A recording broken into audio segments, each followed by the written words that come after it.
Happening right now, discussions on new pay and bonus proposals for hundreds of teachers, bus drivers, and other Wake County school staff. We explain the plans and how quickly they would go into effect if the vote passes tonight. Then, some people tricked into pet leases and having their dogs and cats taken away from them. What's being done to stop the controversial practice? From winter to summer in just 1 week. See our timing of near record warmth and our next chance for rain. Well, the sun is setting on another beautiful day as temperatures continue to warm up. This is a live look at North Hills and that sky, even with the clouds, looking pretty good. Gorgeous. Hello, everyone. I'm Deborah Morgan. And I'm Dan Haggerty. Before we enjoy too much of the nice weather, we do have a small chance of rain on the way. Meteorologist Kat Campbell in the WRAL Severe Weather Center with what we can expect. Kat. It's going to be a little bit cooler tomorrow. High temperatures in the upper 50s and a few sprinkles. It's not going to be heavy rain. It's not going to be enough rain to really wash away the pollen either. As for the morning commute, 8 a.m., it's about a 20% chance for rain. It would be late morning into the early afternoon when we have the best chance for this light rain or sprinkles. And Futurecast has really been concentrating on the southern half of our viewing area for the best chance of a few of these sprinkles during the early afternoon. By 5 o'clock, that chance for rain down to about 20% for the evening commute. So I don't think either commute tomorrow will be a washout, but it may be just enough rain where you're glad you have your raincoat or your umbrella. A big temperature rebound is on the way, though. We're going to talk more about your weekend planner coming up. Okay, Kat, we'll talk to you soon. They get some big bonuses lined up. $3,000 are possible now for school bus drivers in Wake County Public Schools. Tonight, the Board of Education is expected to vote on this measure as families and students across the district feel the impact of staffing shortages. WRAL's Aaron Thomas has spent hours following these developments and joins us now live in Cary. Aaron? You know, Deborah, with our reporting, we have been following this ongoing issue of bus shortages for several months now. A vote could happen within the next few minutes. In fact, we're hearing from several educators on why the Board of Education should support these bonuses and pay increases. Tonight, I did speak with Mr. Mark Strickland. He's the chief of facilities and operations for the district, and he tells me that about 120 students are impacted anytime a bus driver calls out. And these perfect attendance bonuses are now under consideration to help recruit and retain. As it stands, Wake school bus drivers are eligible for two $500 bonuses for each semester. The Wake Board of Education is expected to approve an additional perfect attendance bonus of $200 a month, which breaks down to $2,000 a year for these drivers. And Strickland says that such measures are necessary considering how tough it is to fill these bus driver positions. So we're looking to recruit new bus drivers to bring them in the mix because we're so short. But at the same time, we want to take the necessary steps to retain our existing bus drivers. And this is an opportunity to provide them additional pay throughout the year. So here's the deal. We're going to step back inside. This is an ongoing meeting, keeping our eyes out on a possible vote for these bonuses for school bus drivers, as well as a possible vote for increased pay for those educators with advanced degrees. Deborah? All right, let us know what you hear. Aaron Thomas, live in Cary. Thank you, Aaron.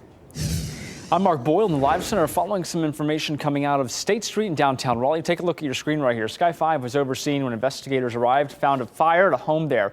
This home, 5 people lived there or so. We have that video right now to show you. Investigators were able to put the flames out. They're focusing their attention in the kitchen area. Now, we are being told one person being treated right now for smoke inhalation. It's unclear if they'll be transported or not, but they are trying to figure out exactly what caused this fire in the first place. Things are under control here this evening. Back to you. Glad everybody got out, Mark. Thank you. New details tonight about a homicide investigation after a body was found in a burn pit outside of a Cary home.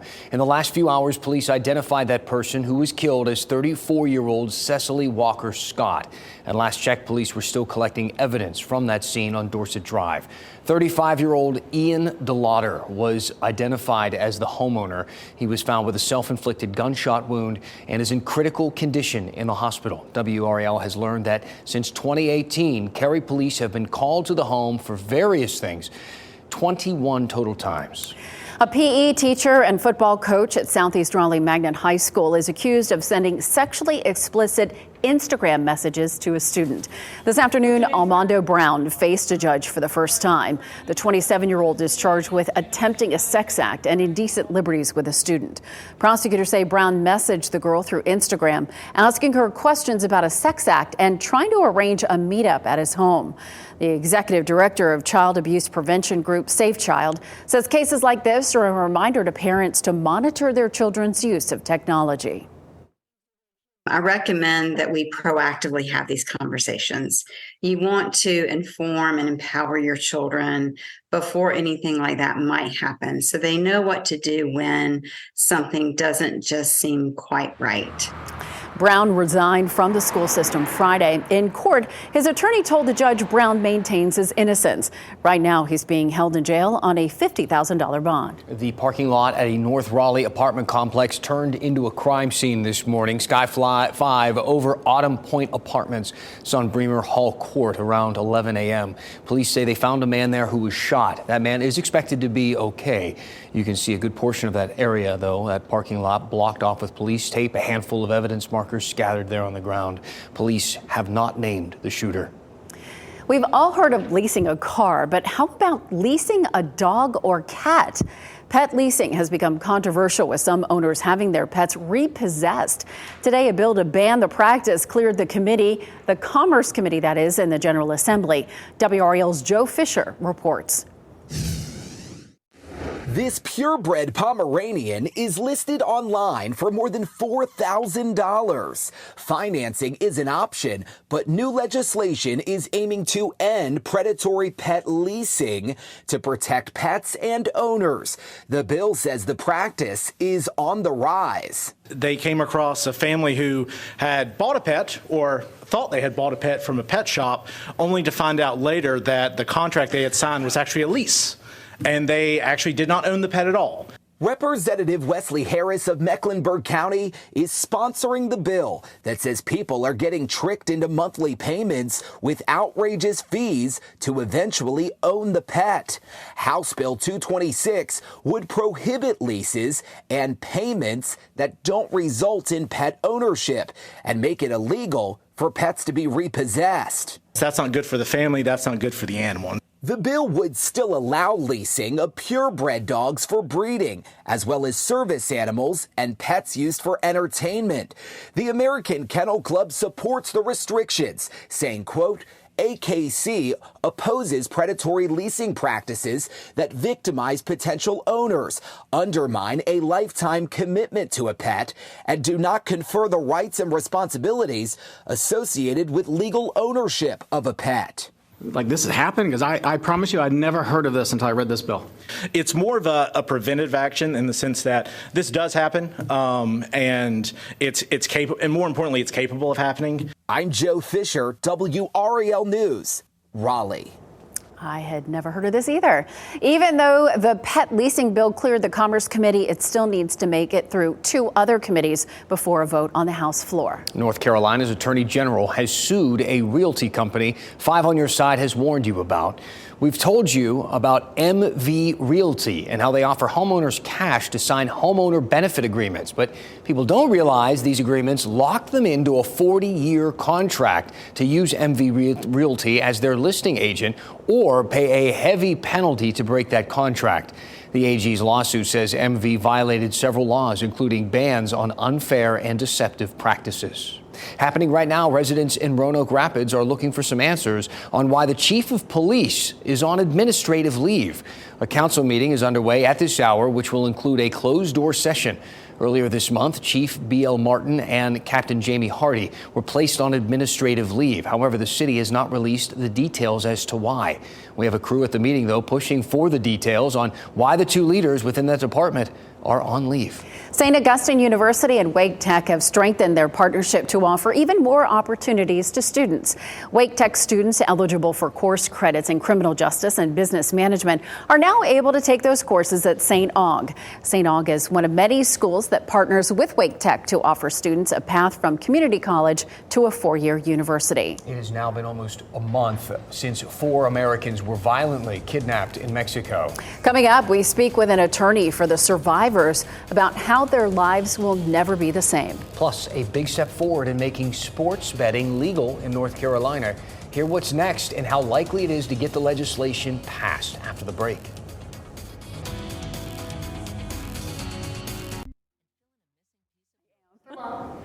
A North Carolina man who survived a violent kidnapping in Mexico is home recovering from the trauma. It has now been 3 weeks since Eric Williams and 3 friends left the Carolinas en route to Mexico for a medical procedure. Just after crossing into Mexico, the group was kidnapped and 2 of them killed. Latavia McGee and Eric Williams survived the ordeal. WRAL's Destiny Patterson explains Williams is home and safe, but life will never be the same.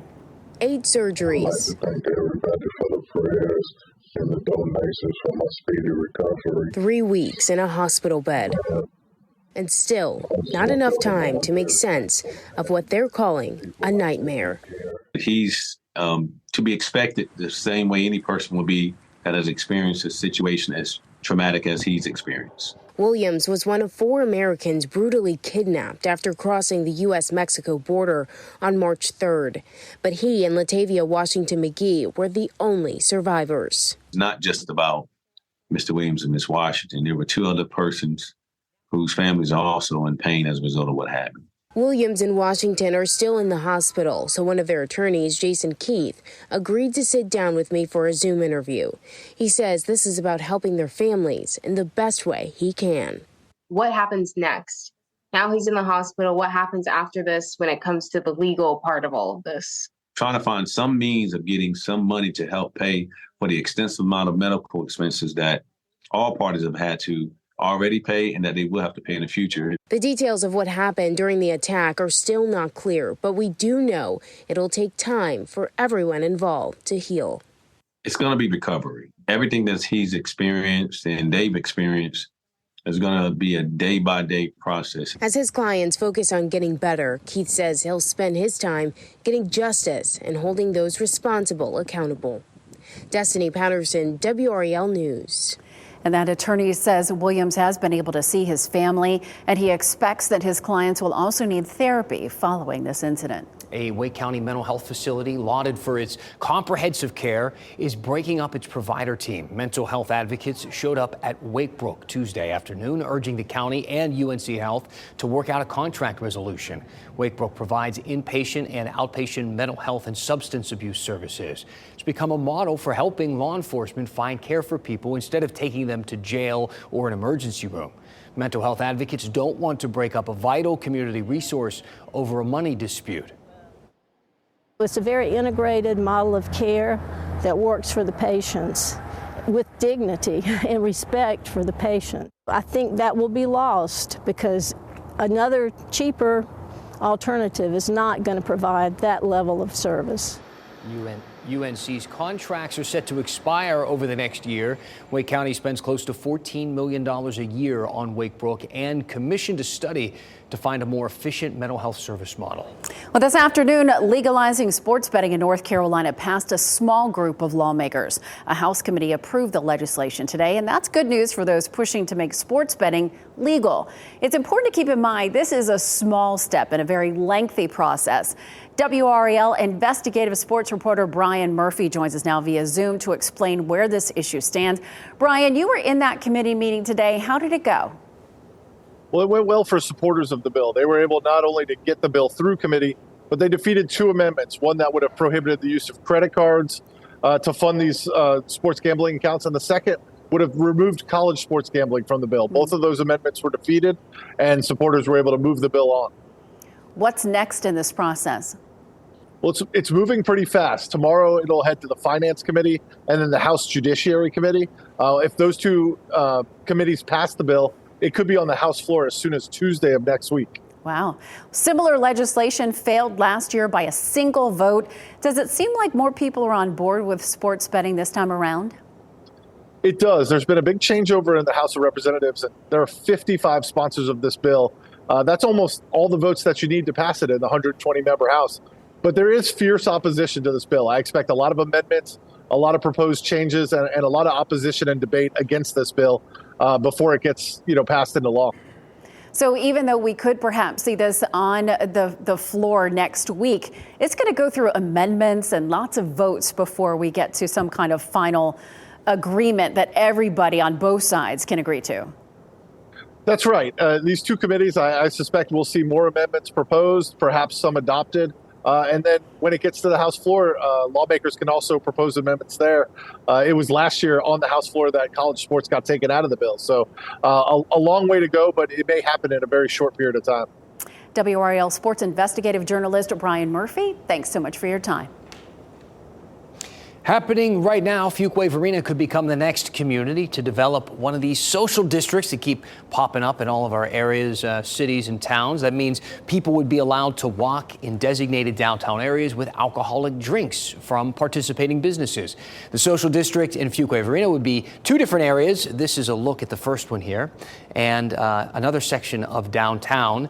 Commissioners considering this proposal during their meeting that just got underway a few minutes ago. If approved, the social districts should be up and running in just a few months. We'll see what happens. I feel like this would be a really nice night to be out eating outdoors and strolling through downtowns. Meteorologist Kat Campbell joining us now in the WRAL Severe Weather Center with a look at this nice warm up we're experiencing. You said it exactly right, Deborah. I mean, I think in the days ahead, it's just going to be that kind of weather, aside from tomorrow with that small chance for rain, where you're just going to want to get outside, go out and about, get some ice cream in the evenings, especially on Friday with that 86-degree high. The normal high this time of year, 65. We were right on par today. Looking ahead, we've got 3 days in a row with temperatures in the 80s, even staying in the mid-70s through the weekend. So not only does it feel like spring, but getting a little bit of a taste of summer by Friday, and that may have you thinking about the beach. Check out this gorgeous sunset, a live look from the Beaufort Hotel in Beaufort there. I mean, just a beautiful evening. If you're starting to think about the beach with this warmer weather, maybe taking a day trip or a weekend trip, remember that the coast, because of the cooler water, doesn't warm up quite as much. So Friday, when we're in the mid-80s, we would expect the beach temperatures to be closer to the mid-70s at Topsail, Beaufort, places like that. It will be much cooler, though, in the water. Not quite swimming weather, while you can still certainly lay on the beach in weather like this. The swimming temperature, the water temp in the 50s still at the beach, so a little chilly for that. This weekend, if you're staying in town, though, it remains quite warm. 86 on Friday. That's certainly one of the highlights. On Saturday, we could see some scattered showers, and I'll get to that timeline in just a minute. Still hitting 80, though, and not a washout. 76 degrees, dry weather expected Sunday. Overall, looks like a great weekend. We've got two systems here on satellite and radar. The first system, this wave of some showers that will break up some as it moves our way tomorrow, just bringing a chance of a sprinkle. Saturday's system does bring a better chance for rain compared to tomorrow's sprinkles. Still, it doesn't look like a washout. Futurecast showing we do have this backdoor cold front dropping in from the north Friday evening. Can't rule out a stray shower toward the Virginia line with that, but the main event still to our west, and you can begin to see it moving in late in the morning hours, perhaps into the afternoon. We'll watch for an isolated storm with temperatures that warm in the 80s, but by dinner time, the bulk of the rain pushing to the east. So this doesn't look like an all-day rain. We don't yet have high-resolution model data available. After all, it's only Tuesday, and we're talking about Saturday, so I encourage you to check in for updates throughout the week, but I don't think your Saturday is going to be washed out entirely. You may just have to dodge inside for a couple hours. Tonight, we're back above freezing, 37 in Roxborough as well as Rocky Mount, 41 in Durham, Raleigh, and Fayetteville, 40 degrees in Southern Pines. It's cool tonight. You'll want a jacket tomorrow, but it's not going to be as frigid as it has been the past few mornings with the freezing and frosty conditions. Tomorrow, we do stay in the 50s for much of the day. High temperatures in the upper 50s, though some of our southeastern counties could be in the 60s. Not a bad idea to send the kids to school with a raincoat or just a hoodie. It's a very light rain, so I don't think a big umbrella is going to be needed for most. Once we get to the weekend, we've got our big warm-up coming. That will come with some windy conditions, but it's that strong wind that helps temperatures climb into the 80s. Next week, looking unsettled to kick off the week, but that should help with some of the pollen. Well, that'll be good. Yeah, thanks, Kat. a new place for you to take the kids and have some fun, let them release some energy. One of the most popular museums around here has redesigned and expanded one of its main exhibits. Ahead, the changes at the Museum of Life and Science, sure to be a hit with young visitors. And sometimes you want to catch up on the news, but you're not in front of a TV. Maybe you're driving, you can't be looking at the screen on your phone. You can listen to this newscast as a podcast. The WRAL News Daily podcast features entire newscasts beginning to end, morning, noon, evening, and the 7 p.m. show, all in podcast form. You can find those, the WRAL News Daily, in Apple Podcasts or wherever you listen.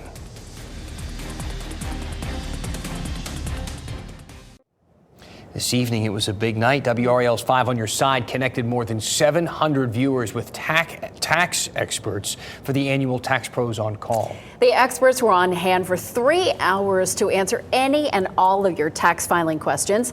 Best part of all, it was free.